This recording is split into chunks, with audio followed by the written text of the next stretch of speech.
Jack Benny is the guest of Mr. and Mrs. Ronald Coleman on the Halls of Ivy.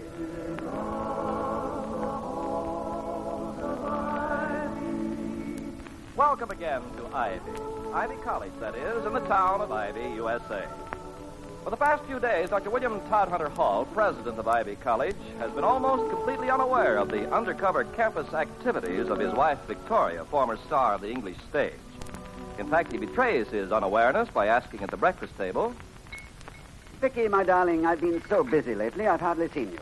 What have you been doing that's interesting? Oh, the usual things, Toddy. I chairman the book club Monday, met with the faculty women Wednesday, gave the student mothers group a short lecture on diaper folding on Thursday, met with Excuse me, but where did you learn diaper folding? In the theatre in England. Really? Of course, I know naturally that no course in dramatics is complete without the eternal triangle, but my mental picture of that geometric figure seems to have been badly painted. To me, you were always the glamorous beauty, waited on hand and foot by adoring lackeys, champagne at elbow, and sobbing violins behind the potted palm. Well, I've seen my share of potted lackeys in my day, but this is before I rated a star on my dressing room door, when I was the Cromwell kid, the one with the rather good legs in the second row. What else have you been doing? Well, for one thing, I've signed Jack Benny for the annual charity benefit show. That's nice. What else? What do you mean, what else? Well, didn't you hear what I just said? Of course I heard you, my sweet. You signed somebody for the annual Ivy benefit show. It's not just somebody, Toddy. Jack Benny. Oh? How did you manage to persuade this John Benny to help out?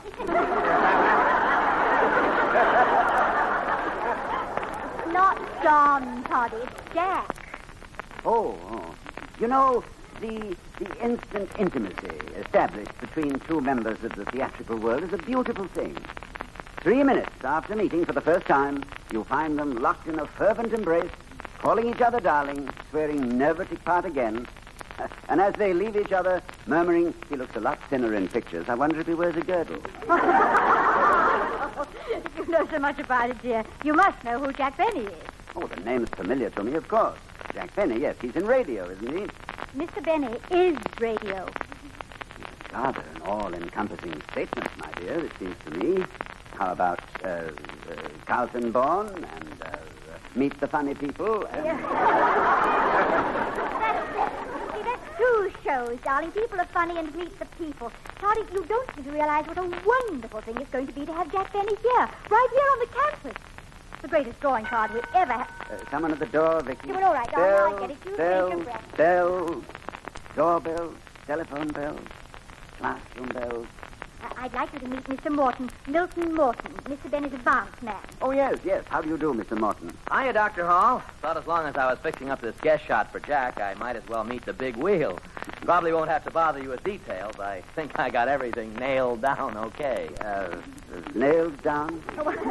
You know, he just means he's got everything under control, dear. The publicity, billboards, concessions, parking facilities, you know. Incidentally, is there a hunk of high brass around here named Willman or Woolman or something? A Clarence Woolman?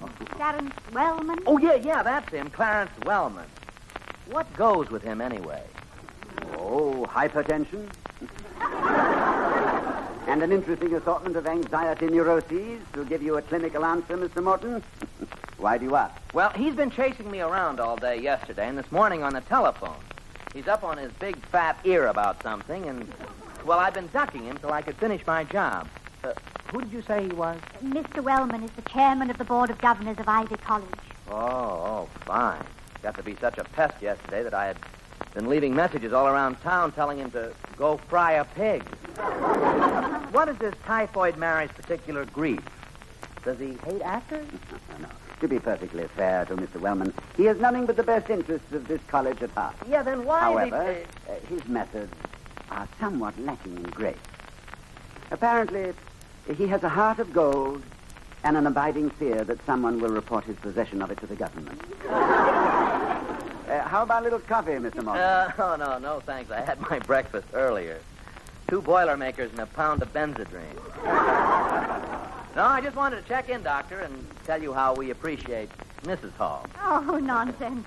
I don't think it's nonsense, Victoria. Merely to know you is to appreciate you. Well, thank you for coming by, Mr. Morton, and I'm sure Mr. Bunny's appearance will be most successful.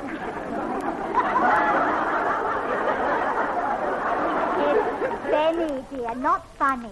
Oh, well, wasn't there a John Bunny? Stout chap. Played opposite a woman named Flora Finch, I believe. Well, when I was a boy... No, that was another fellow, Doctor. No, this is Jack Benny.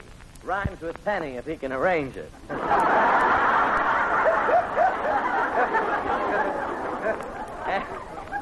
and believe me, he can. Inside joke, I tell you.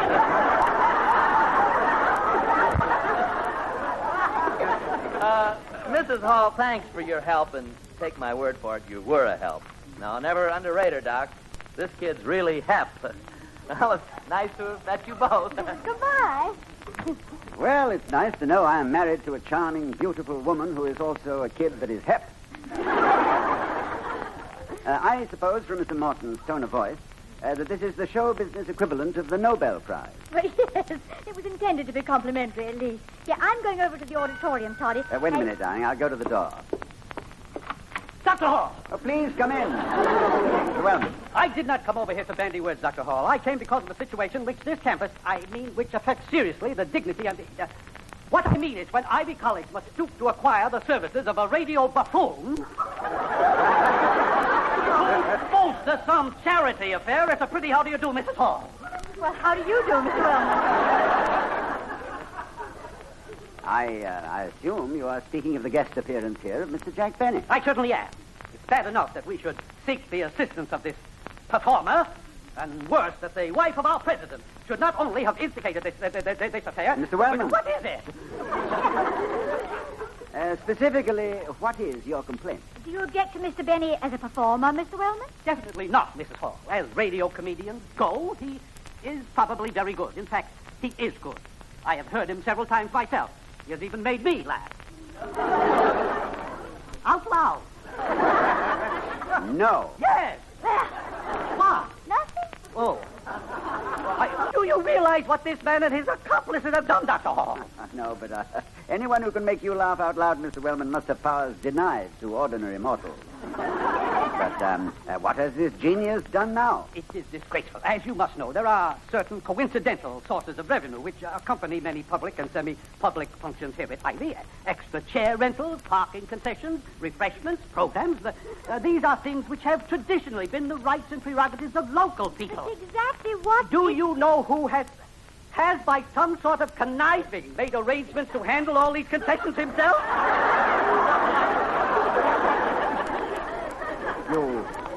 You don't mean... Jack Benny! He signed up every possible means of revenue. He will sell the programs. He will rent the extra chairs. He will sell the hot dogs. The beer and the popcorn. He will park the cars, and for 29 cents, he will wash the car. Have you spoken to Mr. Morton about it? I can't catch up with the man. I've telephoned him all day yesterday and all morning this morning. And when I finally did get word from him, I was told to go fry a pig. Mr. Wellman, was there anything illegal or unethical in the manner in which these concessions were acquired by Mr. Benny? Well, no, but it has always been... traditionally, they have always... local businessmen have always assumed... they have always taken it for granted that... What group of local businessmen, Mr. Wellman? Well, I wouldn't exactly say it was a group, but the fact remains that... You mean that one local man has always had these concessions? Yes, but... Anyone we know, Mr. Wellman? Yes, that is... Would the money from these concessions have been turned over to the charity, Mr. Wellman? The group concerned has always given very generously. Well, I will not pursue the question. I believe in the principle of give and let give. Good night, Mr. Wellman.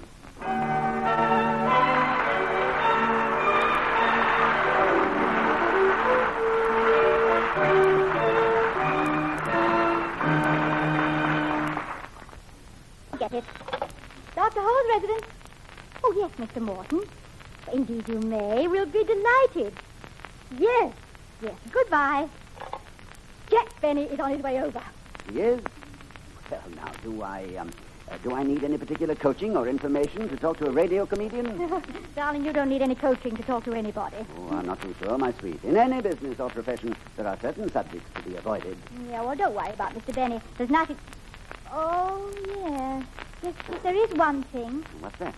Well, he made one rather unfortunate motion picture. Well, we better not refer to it. Oh, no. No, of course we hadn't. Cinematic skeleton in the professional closet. What picture was it? Oh, dear, I can't remember the name of it. It was, Someone Blew Something at Midnight. Well, it would be safest, I suppose, not to talk about motion pictures at all. Fortunately, I am not particularly loquacious on the subject. Billy Dove, I think, was my last really emotional... Oh, dear. Do let him in, Toddy. I'll run upstairs and get my fix-it. Imagine me being so nervous. Well, I guess it's up to me. Can't think of a single joke. Oh, well. One shouldn't tell jokes to a comedian anyway. He couldn't afford to admit he hasn't heard it before. Oh, Dr. Hall, I'm Jack Benny. Ah, yes, Mr. Benny, we were expecting you. Please come in. Thank you. May I take your hat? And your violin case?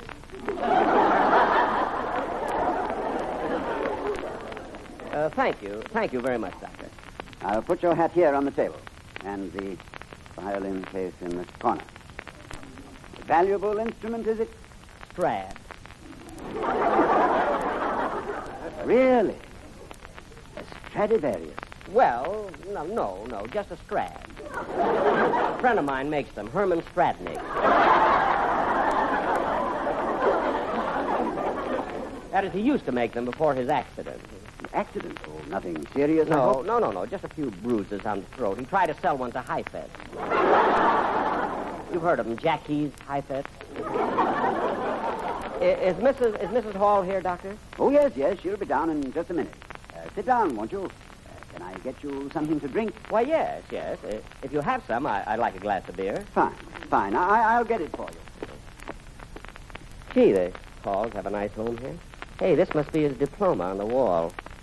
Let's see what it says. Semperis Universitum. Know all ye men that William Todd Hunter Hall has this day been made a Bachelor of Arts. Bachelor? Then what is she?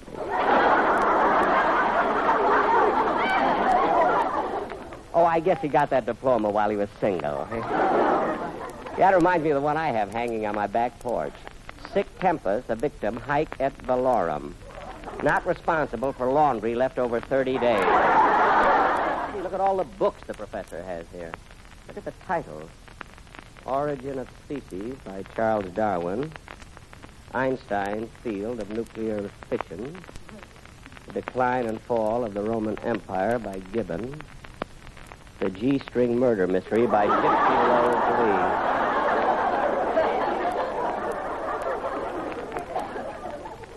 See, the professor sure has good taste in books. I ought to know. I read them all except the G-String Murder Mystery. Be happy, go lucky. We'll be down in just a minute.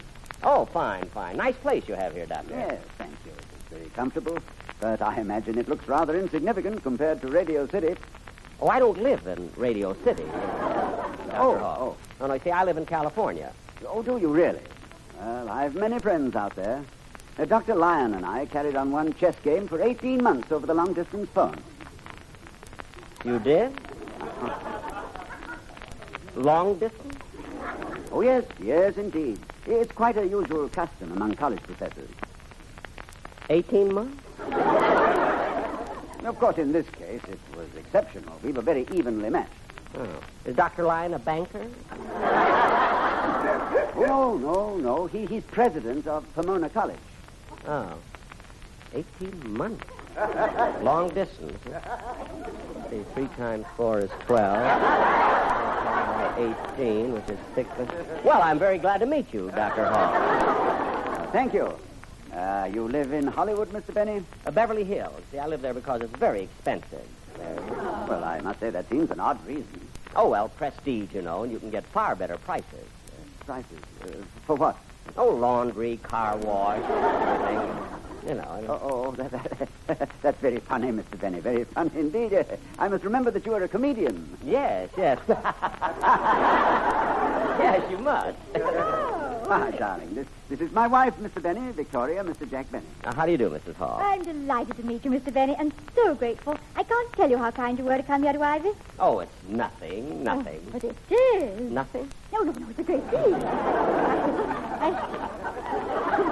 I still read my variety, and I know what prices are these days. I just read last week that Mr. Benny's salary at the Palladium in London... Please, Mrs. Hall. You know how theatrical trade papers exaggerate, and when you figure the rate of exchange, it was nothing at all. I came back with nothing, really. Nothing? Nothing? Well, it wouldn't even be a telephone bill for Dr. Hall. 18 months. Vicky, we were talking about California. Mr. Benny lives in Beverly Hills. Yes. I'm right next door to Ronald Coleman. The who? Ronald Coleman, the movie actor. Oh, sorry, you've heard of him. Oh, yes, I remember. Yes, saw him in, let me see, A Tale of Two Cities. Overplayed it a bit, I thought. Yes, I thought so. Well, I just love him. Oh, we're very close friends. You see, neighbors can be so close, don't you think? Oh, yes. Yes, indeed. Oh, yes, one can learn and profit much from one's neighbor. Yes. Gentlemen. Yes, indeed. Ronnie and Benita. That's Mr. Coleman's wife. Such nice people. See, we exchange Christmas cards every year. Do you? I dearly love Christmas cards. You do? Really? Yes. Well, they're sort of a hobby with me. I almost never go away without them. I think that somewhere, let me think. Oh, yes, of course, how silly of me. I always carry samples in my violin case. Excuse me, Mr. Benny. Oh, you go right ahead, Doc. Now, in this collection, Mrs. Hall, I have some beautiful snow scenes, and there's some churches. And, oh, yes, I do remember putting in a few of ivy-covered houses. Dr. Hall speaking. Oh, yes, Professor. Well, I'm busy just now, but may I call you back? When? About 12 o'clock tonight, right after the show? All right, Professor. Goodbye. Who was it, dear? Professor Hornblower, darling, but he's going out and won't be back until quite late. I must talk to him and his wife about redecorating the Great Hall. Now, don't forget to remind me. To do what? To call them. Call who? The Hornblowers at midnight.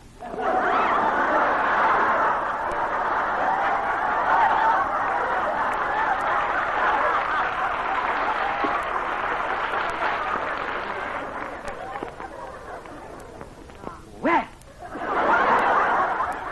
of all the contrived... here's your bill, Doctor. Bill, are you being paid in advance, Mr. Benny? Well, so many people change their minds about Christmas cards.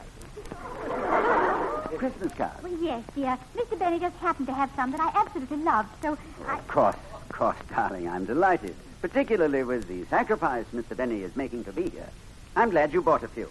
Well, thank you. Here's the bill. Oh, let's see. Jack Benny's Tower of Stage, Screen, Radio, and Television. Christmas cards, $12 a hundred. 200 cards, $24. 200, Vicky. I'm glad I didn't talk on the phone any longer. All right, here is $25, Mr. Benny. Well, thank you. Now, let's see. Where did I put my violin case? Oh, yeah.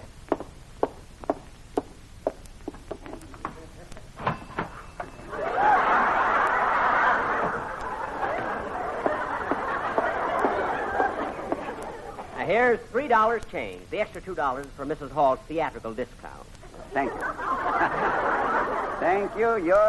Yours is not a misspent youth, Vicky. Well, excuse me. I'll just see who that is. This is the life of a college president, Mr. Benny. At the beck and call of bells. Never a moment you can call your own. It's Mr. Wellman, dear. Dr. Hall, I heard that Mr. Benny was here. Yes, he is, Mr. Wellman. Mr. Benny, this is Mr. Clarence Wellman, chairman of our board of governors. Hello, Clarence. Mr. Benny, your advance man, Mr. Morton, has tied up every concession in this town. Tickets, the program, the parking, the car wash. Popcorn. Yes, popcorn. Concessions that are normally handled by our local group. This I consider most unethical. And in addition to this, he has submitted an expense account. Well, this is quite proper. We expect to pay all Mr. Benny's expenses. And another thing, Mr. Wellman, Mr. Benny has come a long distance to help our local charity, and without any fee. It is far more than we had any right to expect. If he has outwitted a local group in manipulating his extracurricular activities so that he emerges with a profit, well, I suggest that we appoint him the dean of our School of Economics. Now, is there anything else, Mr. Wellman? No, Dr. Hall, there is not. And don't bother. I can find my way out. Well, Mrs. Hall, I hope you're coming to the show tonight. Oh, we wouldn't miss it for anything. And that student body of ours will be the greatest audience in the world. Well, I know. I've played to them.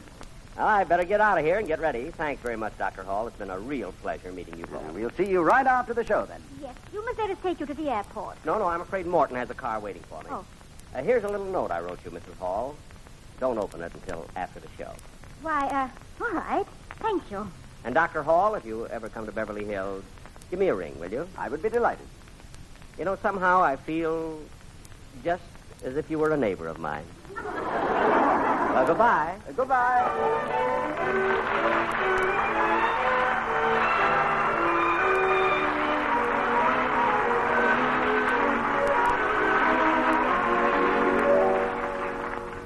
Wasn't the show absolutely wonderful? It certainly was. And so was Jack Benny. I haven't laughed so much for years. But Dickie, doesn't he play that violin abominably? Oh, he does. By the way, have you read his note yet? His note, I forgot it. I have it in my bag. Well, read it, son. Dear Mrs. Hall, I saw you in London a long time ago and give them tears. When I found out it was you that wanted me to come, I couldn't wait. Isn't that charming? You gave me tears in London, so I hope I've given you a few laughs at Ivy. Incidentally, though I hate to admit it, I think your husband is terrific. My best always, Jack Bennett. P.S. The enclosed check is the concession money I took from Mr. Wellman and his, quote, local group, unquote. Will you give it to the charity with my love and affection? Besides, I made an absolute killing in Christmas cards.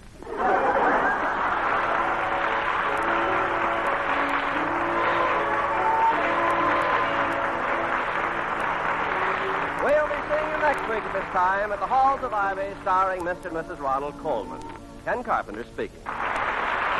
This is the United States Armed Forces Radio Service, the voice of information and education.